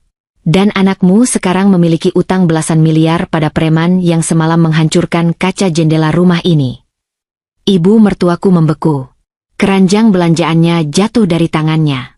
Ia menatap anaknya yang kini meringkuk menangis di lantai, lalu menatapku, perlahan menyadari bahwa semua kebanggaan palsunya selama ini hanyalah debu yang tertiup angin. Aku berjalan melewati mereka berdua, membuka pintu kamarku lebar-lebar. Udara kebebasan menyapu wajahku. Waktumu di rumah ini sudah habis. Besok, aku akan membawa mimpi buruk ini ke tingkat selanjutnya. Aku menatap mereka dengan senyum sang penakluk. Kalian pikir kalian sudah melihat bagian terburuknya? Percayalah, penghakiman yang sesungguhnya baru saja dimulai. Sore itu, langit tampak mendung, seolah alam semesta sedang bersiap menjadi saksi atas sebuah pertunjukan keadilan yang paling ditunggu-tunggu. Meskipun suamiku sudah hancur lebur di hadapanku pagi tadi, ibu mertuaku rupanya memiliki tingkat kesombongan dan kebodohan yang tidak bisa diselamatkan lagi. Tanpa mengetahui bahwa anak kesayangannya baru saja kehilangan seluruh perusahaan dan sedang diincar oleh pembunuh bayaran berkedok penagih utang, wanita tua itu tetap bersikeras menjalankan rencana busuknya. Ia telah menyebar undangan sejak 2 hari yang lalu. Dari balik jendela kamarku di lantai 2, aku melihat mobil-mobil mewah mulai terparkir di sepanjang jalan depan rumahku. Ibu mertuaku telah mengundang ketua RT, tokoh masyarakat setempat, ibu-ibu sosialita dari kompleks perumahan elit ini, dan seluruh kerabat dari pihak keluarga suamiku. Ia bahkan menyewa jasa catering mahal, tentu saja dengan sisa limit kartu kredit yang belum ia ketahui sudah kublokir, untuk menyajikan hidangan mewah di taman belakang. Tenda putih besar telah didirikan. Kursi-kursi berbalut kain satin ditata rapi menghadap sebuah panggung kecil yang dilengkapi layar proyektor. Tujuannya mengadakan acara ini sangat keji. Ia berencana menggunakan kedok, doa bersama untuk kesembuhan menantu, sebagai panggung untuk mengumumkan kepada dunia bahwa aku telah kehilangan akal sehatku secara permanen. Ia ingin membangun narasi publik bahwa aku adalah istri gila yang berbahaya, sehingga suamiku memiliki alasan yang sangat sah di mata masyarakat dan hukum untuk mengirimku ke rumah sakit jiwa di luar negeri, lalu menjual rumah ini. Ia ingin membersihkan nama baik keluarganya sebelum membuangku seperti sampah. Aku berdiri di depan cermin besar di kamarku. Gaun tidur lusuh yang membalut tubuhku selama 2 tahun terakhir sudah kubuang ke tempat sampah. Malam ini, aku tidak akan tampil sebagai korban. Aku membuka lemari pakaian lamaku dan mengeluarkan sebuah setelan jas wanita berpotongan tegas berwarna biru dongker yang elegan. Aku merias wajahku dengan hati-hati, menutupi kantung mataku, memoleskan lipstik berwarna merah gelap yang menyeratkan keberanian dan kekuasaan. Rambutku kusanggul rapi ke atas. Ketika aku menatap pantulanku sendiri, aku tidak lagi melihat sosok perempuan depresi yang menangisi kematian palsu bayinya. Aku melihat seorang pemilik sah, seorang direktur utama, dan seorang ibu yang siap merobek leher siapa saja yang berani mengganggu anaknya. Tepat pukul 7 malam, acara dimulai. Suara denting sendok dan garpu, serta dengungan obrolan para tamu terdengar hingga ke kamarku.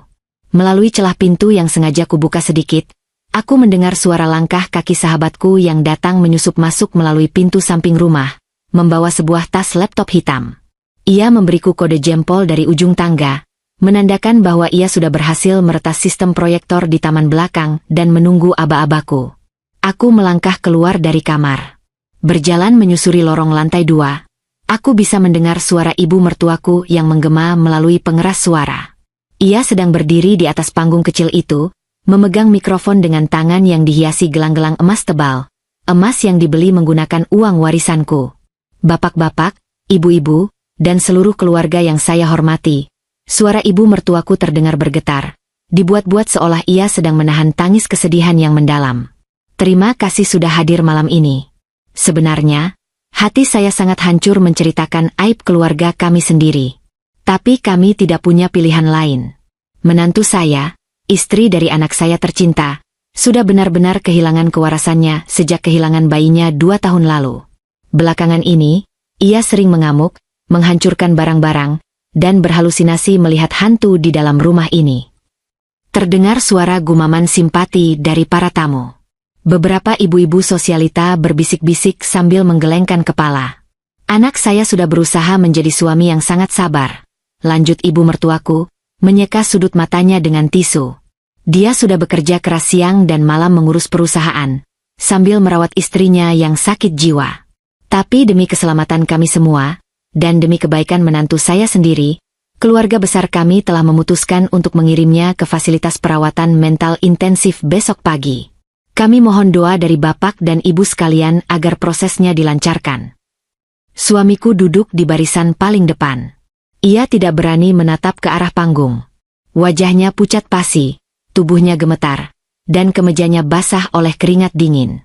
Ia tahu apa yang akan terjadi, namun ketakutannya pada rentenir dan rasa malunya membuatnya lumpuh.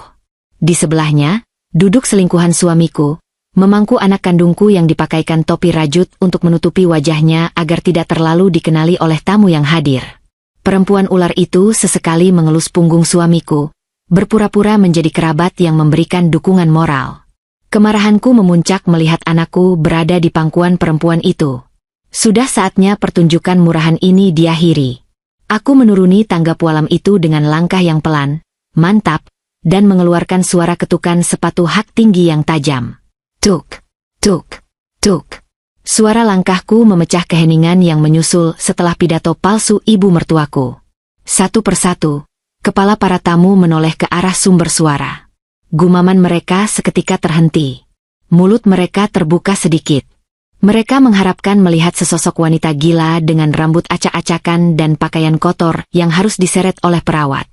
Sebaliknya, mereka melihat seorang wanita karir yang sangat berwibawa, berpakaian mewah, dan menatap mereka dengan tatapan mata yang sangat tajam dan waras. Ibu mertuaku membeku di atas panggung. Tisunya jatuh dari tangannya. Mulutnya menganga lebar melihat penampilanku. Kenapa kau keluar dari kamar? Masuk. Masuk ke kamarmu sekarang juga. Serunya panik, lupa mematikan mikrofon sehingga suaranya yang melengking terdengar ke seluruh penjuru taman. Aku mengabaikannya. Aku berjalan membelah kerumunan tamu yang secara otomatis memberikan jalan untukku. Tatapanku terkunci pada suamiku yang kini merosot di kursinya seakan ingin menyatu dengan tanah. Selingkuhannya memeluk anakku semakin erat. Wajahnya memucat melihat kedatanganku. Aku menaiki 3 anak tangga panggung kecil itu dan berdiri tepat di hadapan ibu mertuaku. Tanpa berkata apa-apa, aku merebut mikrofon itu dari tangannya yang gemetar dengan satu sentakan kasar. Selamat malam, Bapak dan Ibu sekalian. Suaraku mengalun tenang, jernih, dan penuh otoritas. Tidak ada nada sumbang. Tidak ada histeria. Hanya ketegasan absolut. Maafkan gangguan kecil ini. Ibu mertua saya memang sangat suka mendramatisasi keadaan. Beliau bilang saya gila? Beliau bilang saya berhalusinasi? Malam ini, mari kita lihat siapa yang sebenarnya gila, dan siapa yang selama ini hidup dalam ilusi kebohongan yang sangat kotor. Aku menoleh ke arah sudut taman tempat sahabatku berdiri di balik meja operator. Aku menganggukkan kepala 1 kali. Seketika, layar proyektor besar di belakangku yang tadinya menampilkan kaligrafi doa bersama, berubah menjadi hitam. Detik berikutnya, sebuah dokumen berukuran raksasa terpampang di sana. Itu adalah hasil tes DNA dengan logo laboratorium forensik ternama dan stempel merah yang sangat jelas. Bapak dan Ibu yang terhormat, mari saya perkenalkan kebenaran pertama, ucapku, menunjuk ke layar. 2 tahun yang lalu, suami saya menyatakan bahwa bayi yang saya lahirkan telah meninggal dunia. Ia mengubur sebuah peti mati kosong dan memberi saya surat kematian palsu. Mengapa? Karena ia menculik anak kandung saya dari rumah sakit, membawanya ke rumah ini, menyembunyikannya di paviliun belakang, dan membiarkan perempuan selingkuhannya membesarkan darah daging saya sendiri. Suasana di taman itu meledak. Terdengar pekikan kaget dari ibu-ibu. Para bapak berdiri dari kursi mereka dengan wajah tidak percaya. Pandangan semua orang langsung tertuju pada selingkuhan suamiku yang kini gemetar ketakutan sambil memeluk balita itu. Itu bohong. Dia memfitnah anakku.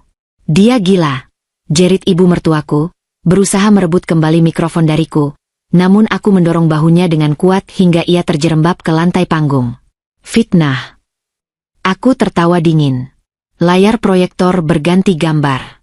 Kini, yang terpampang adalah foto-foto hasil tangkapan layar mutasi rekening, bukti transfer ke situs judi online, dan surat perjanjian utang dengan lintah darat. Kebenaran kedua, suaraku semakin lantang, menenggelamkan suara riuh rendah para tamu. Suami saya yang selama ini kalian kenal sebagai direktur sukses, sebenarnya adalah seorang pencuri dan penjudi. Ia memalsukan tanda tangan saya untuk menguasai perusahaan warisan ayah saya. Dan tahukah kalian kemana perginya uang perusahaan itu? Ia meminjam belasan miliar rupiah kepada rentenir gelap untuk membiayai gaya hidup mewah dan kebiasaan berjudi selingkuhannya. Pria yang kalian sebut sukses ini adalah seorang penjahat yang sedang diburu oleh preman. Hentikan. Kumohon hentikan. Suamiku tiba-tiba berteriak dari tempat duduknya. Ia menjatuhkan diri berlutut di atas rumput, menangis meraung-raung di hadapan ratusan pasang mata yang kini menatapnya dengan penuh rasa jijik dan hinaan. Fobia terbesarnya menjadi kenyataan. Harga dirinya dilucuti habis-habisan di depan publik yang selalu dipujanya. Layar proyektor kembali berganti. Kali ini menampilkan video dari kamera keamanan tersembunyi yang merekam suamiku dan selingkuhannya sedang merencanakan penjualan rumah ini secara ilegal dan rencana pengirimanku ke rumah sakit jiwa. Bukti itu tidak bisa disangkal lagi. Rekaman suara mereka menggema jelas, meruntuhkan segala bentuk pembelaan yang mungkin tersisa. Tepat pada momen itu, suara sirene polisi meraung keras dari luar gerbang. Cahaya lampu rotator berwarna merah dan biru menyapu dinding rumah. Beberapa detik kemudian, belasan petugas kepolisian berseragam lengkap memasuki area taman, dipimpin oleh pengacaraku yang berjalan dengan wajah sangat tegas. "Selamat malam, kami dari kepolisian," ucap seorang petugas berpangkat perwira. Ia berjalan lurus ke arah suamiku yang masih bersujud di rumput. "Saudara Faris, Anda ditangkap atas tuduhan pemalsuan dokumen negara, penculikan anak di bawah umur, penggelapan aset perusahaan, dan percobaan pembunuhan terencana secara medis. Anda berhak untuk diam." Polisi dengan sigap memborgol kedua tangan suamiku ke belakang. Pria itu sudah tidak bisa melawan. Ia hanya menangis tersedu-sedu, ingus dan air mata bercampur di wajahnya yang menyedihkan. Dua petugas polisi perempuan juga segera menghampiri selingkuhan suamiku. Perempuan itu mencoba melawan, menjerit dan memaki saat polisi memisahkan anakku dari pelukannya. Aku turun dari panggung dan berlari mendekati anakku. Saat polisi itu menggendongnya, anak kandungku yang ketakutan itu menoleh ke arahku. Ia merentangkan kedua tangannya yang mungil, air matanya menetes, dan memanggil dengan suara cadelnya, "Ibu, Ibu." Aku menyambutnya ke dalam pelukanku.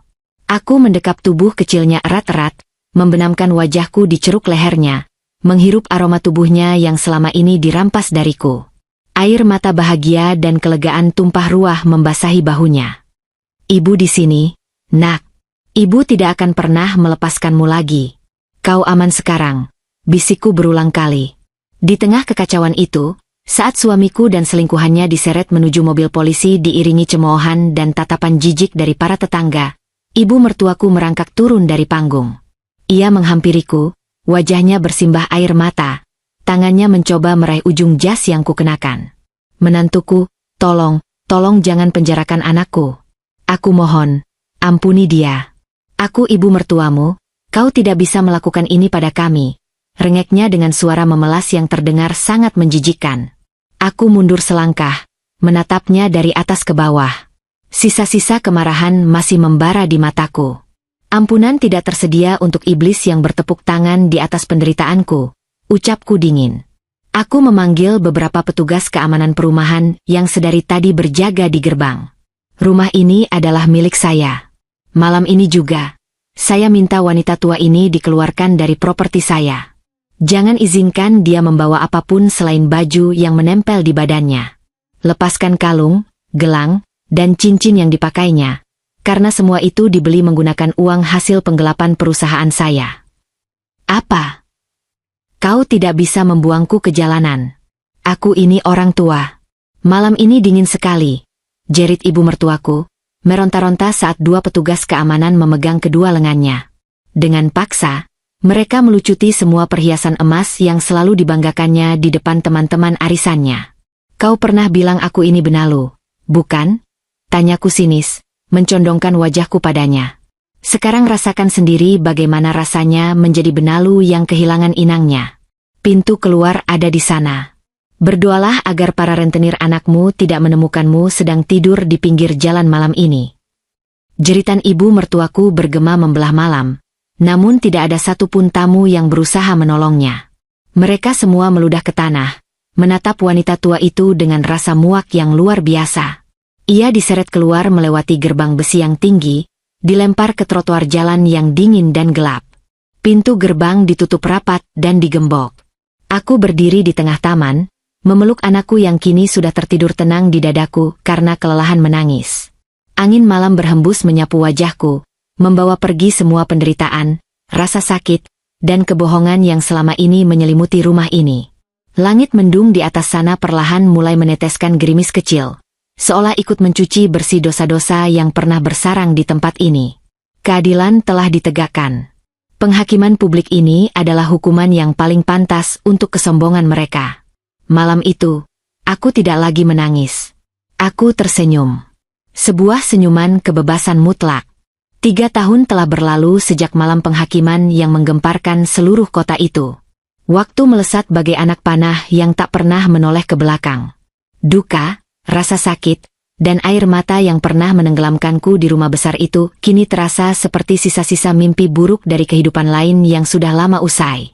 Aku berdiri di depan jendela kaca panorama yang membentang dari lantai hingga ke langit-langit di ruang kerjaku yang berada di lantai 25. Sinar matahari pagi kota yang cerah menembus masuk, menghangatkan punggungku. Aku menyesap kopi hitam pekat dari cangkir porselen, menikmati rasa pahitnya yang membangkitkan semangat. Di belakangku, meja kerja kayu jati yang besar dipenuhi oleh tumpukan dokumen proyek baru, proposal kerjasama internasional, dan laporan keuangan perusahaan yang menunjukkan grafik keuntungan yang melonjak tajam. Sejak aku kembali mengambil alih kursi direktur utama, perusahaan peninggalan ayahku tidak hanya pulih dari ambang kebangkrutan yang disebabkan oleh pencurian mantan suamiku, tetapi juga berkembang pesat menjadi salah satu raksasa industri di negara ini. Aku bekerja dengan tangan besi yang dibalut keanggunan. Tidak ada lagi keluguan bodoh yang bisa dimanfaatkan orang lain. Pengacaraku, yang kini menjabat sebagai kepala divisi hukum internal, memastikan bahwa tidak ada satu celah pun yang bisa ditembus oleh parasit. Permisi, Ibu Direktur. Sebuah suara lembut menyela lamunanku. Sahabatku, yang kini kuangkat menjadi kepala divisi hubungan masyarakat karena kecerdasannya dalam menangani media, melongok dari balik pintu. Ia tersenyum lebar. Rapat dengan investor dari Jepang sudah selesai. Anda sudah bebas untuk hari ini. Jangan lupa janjimu pada pangeran kecil kita. Aku meletakkan cangkir kopiku dan tersenyum tulus. Tentu saja. Aku tidak mungkin melupakan jadwal menjemputnya. Aku merapikan setelan kerjaku, mengambil tas tangan dari atas sofa, dan melangkah keluar dari gedung kantorku dengan perasaan ringan. Sopir pribadiku sudah menunggu di lobi. Kami membelah kemacetan kota menuju sebuah sekolah taman kanak-kanak elit bertaraf internasional yang terletak di kawasan hijau yang asri. Begitu mobil berhenti di depan gerbang sekolah, lonceng tanda pulang berbunyi. Tak lama kemudian, dari balik pintu kaca, seorang anak laki-laki berusia 5 tahun berlari kencang dengan tas ransel bergambar roket di punggungnya. Wajahnya berseri-seri, matanya berbinar cerdas, dan tawanya menggelegar membelah udara siang itu. Ibu! Ibu! Teriaknya gembira. Ia melompat ke dalam pelukanku, membuatku nyaris terjengkang ke belakang karena tenaga kecilnya yang luar biasa. Aku menangkap tubuhnya, memutar tubuhnya di udara sebelum mendaratkan ciuman bertubi-tubi di pipi gembilnya. Halo, jagoan ibu. Bagaimana sekolah hari ini? Apakah kau membuat lukisan yang bagus? Tanyaku sambil mengacak-acak rambutnya yang hitam lebat. Bagus sekali. Aku melukis roket yang sangat besar. Ibu, nanti kita tempel di kulkas. Ya, celotehnya dengan riang. Tidak ada lagi sisa-sisa ketakutan atau trauma masa kecil di wajahnya. Ia tumbuh menjadi anak yang penuh kasih sayang, percaya diri, dan sangat cerdas. Ia adalah pusat semestaku, alasan dibalik setiap napas yang kuambil dan setiap pertarungan yang kumenangkan. Setelah membelikannya es krim coklat kesukaannya di kedai dekat sekolah, kami duduk di bangku taman sambil menikmati suasana sore. Saat anakku sibuk menghabiskan es krimnya hingga belepotan di sekitar mulutnya, ponselku bergetar. Sebuah pesan masuk dari pengacaraku. Isinya adalah laporan tahunan mengenai status hukum orang-orang yang pernah menghancurkan hidupku. Meskipun aku sudah membuang mereka dari pikiranku, memantau penderitaan mereka adalah sebuah rutinitas kecil yang memastikan bahwa keadilan terus berjalan sebagaimana mestinya. Aku membuka dokumen PDF yang dilampirkan dalam pesan tersebut. Mataku menyusuri deretan kalimat laporan yang ditulis dengan format resmi itu. Mantan suamiku dijatuhi hukuman 20 tahun penjara, tanpa kemungkinan pembebasan bersyarat. Hakim sama sekali tidak memberinya ampunan atas rentetan kejahatan beratnya, mulai dari pemalsuan dokumen negara, penculikan anak, hingga penggelapan dana miliaran rupiah. Namun, hukuman penjara dari negara ternyata hanyalah permulaan dari neraka aslinya. Laporan itu menyebutkan bahwa para rentenir yang kehilangan uang belasan miliar tidak pernah melepaskannya begitu saja. Karena mantan suamiku bangkrut dan tak bisa membayar sepeser pun, para lintah darat itu menggunakan jaringan mereka di dalam lembaga pemasyarakatan. Mereka menyuap para narapidana di sel blok keamanan maksimal untuk menyiksanya setiap hari. Mantan suamiku, pria megalomania yang dulu sangat memuja ketampanan dan penampilannya, kini kehilangan separuh giginya. Tulang hidungnya patah permanen, tubuhnya penuh bekas luka bakar akibat sundutan rokok, dan ia dipaksa menjadi budak pembersih toilet bagi narapidana lain.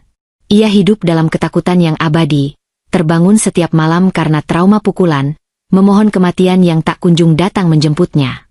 Ia membayar harga dari fobianya yang paling gelap.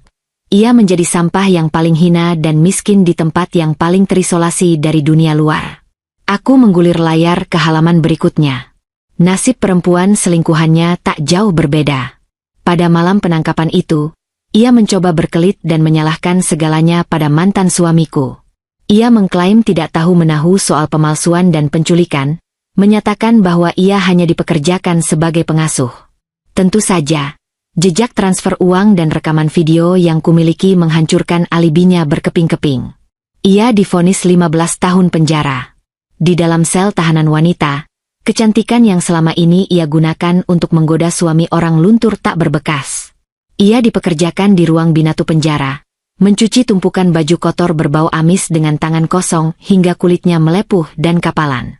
Tidak ada lagi barang bermerek, tidak ada lagi liburan mewah. Keluarganya di kampung memutus hubungan dan menolak mengakuinya sebagai anak karena malu atas kasus perselingkuhan dan penculikannya yang viral di berbagai media nasional. Ia membusuk sendirian dalam penyesalan yang terlambat. Lalu, di halaman terakhir, terdapat laporan investigasi kecil tentang ibu mertuaku. Setelah aku mengusirnya malam itu tanpa harta benda apapun, wanita tua itu mencoba meminta pertolongan pada kerabat-kerabatnya yang hadir di acara doa bersama. Tentu saja, setelah melihat bukti kejahatan anaknya dan mengetahui bahwa mereka tidak lagi memiliki kekayaan, tidak ada satupun kerabat yang sudi menampungnya. Mereka menutup pintu rapat-rapat, menganggapnya sebagai pembawa aib keluarga yang najis. Karena gengsi dan kesombongannya yang masih tersisa, ia menolak masuk ke panti jompo kelolaan dinas sosial karena tidak mau berkumpul dengan orang-orang miskin. Keputusan bodoh itu membawanya pada kehidupan jalanan yang keras. Kini, wanita yang dulu suka memakai gelang emas tebal dan merendahkan orang lain itu, menghabiskan hari-harinya mendorong gerobak reot untuk mengumpulkan kardus bekas dan botol plastik di sekitar pasar tradisional. Tidurnya hanya beralaskan koran bekas di bawah jembatan layang yang lembab dan berbau pesing. Laporan itu menyebutkan bahwa beberapa kali, petugas keamanan perusahaanku menangkap basah wanita tua itu sedang berdiri di seberang jalan gedung kantorku. Ia menangis sambil menatap ke atas, ke arah jendela kantorku di lantai 25, mungkin menyesali kebodohannya membuang menantu yang bisa memberikannya kehidupan seperti ratu. Namun sebelum ia bisa mendekat ke lobi, petugas keamanan selalu mengusirnya seperti mengusir anjing liar. Aku menutup dokumen itu dan mengunci layar ponselku. Tidak ada senyum kemenangan yang meledak-ledak. Yang ada hanyalah kedamaian yang mendalam. Karma tidak pernah salah alamat. Ia menagih utang dengan sangat akurat, mengembalikan setiap tetes air mata dan penderitaan kepada para penciptanya dengan jumlah yang berlipat ganda. Ibu, es krimku sudah habis. Suara anakku membuyarkan lamunanku. Ia menyodorkan mangkuk kertas kosong ke arahku dengan senyum lebar yang memperlihatkan deretan giginya yang putih.